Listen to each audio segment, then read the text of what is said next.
তেলাওয়াত করবে জুমার দিন, শেষের 10 আয়াত যারা জুমার দিন তেলাওয়াত করবে, দাজ্জালের ফিতনা থেকে তাদেরকে মুক্ত রাখবে কে? সুবহানাল্লাহ পড়বেন না? কালকে সূরাতুল কাহফ দিয়ে সকাল শুরু করতে রাজি আছেন? সবাই রাজি? এরপর আত-তাবকির ইলাল মসজিদ, মসজিদে আগে আগে যাওয়া সুন্নাত। আগে যিনি যাবে উনি কি পাবে? তারপরে গরু, তারপরে বকরি, তারপরে মুরগি, মুরগির পরে ডিম না আন্ডা?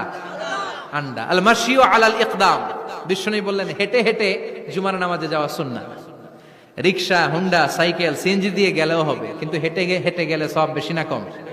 প্রতি কদমে কদমে আমলনামায় সওয়াব দিয়ে দিবে কে? এরপরে বিশ্বনবী বললেন আদামু তাখাত্তি রিকাবান নাস, মানুষের ঘাড় ডিঙ্গিয়ে সামনে না যাওয়া সুন্নাহ। অনেকে জুমার দিন আসে সবার শেষে বসতে চায় সামনে, এরকম ডাকাইত আছে না নাই? রাজা মেহারে নাই? বিশ্বনবী জুমার খুতবা দিচ্ছেন, হঠাৎ এক সাহাবী, সব সাহাবী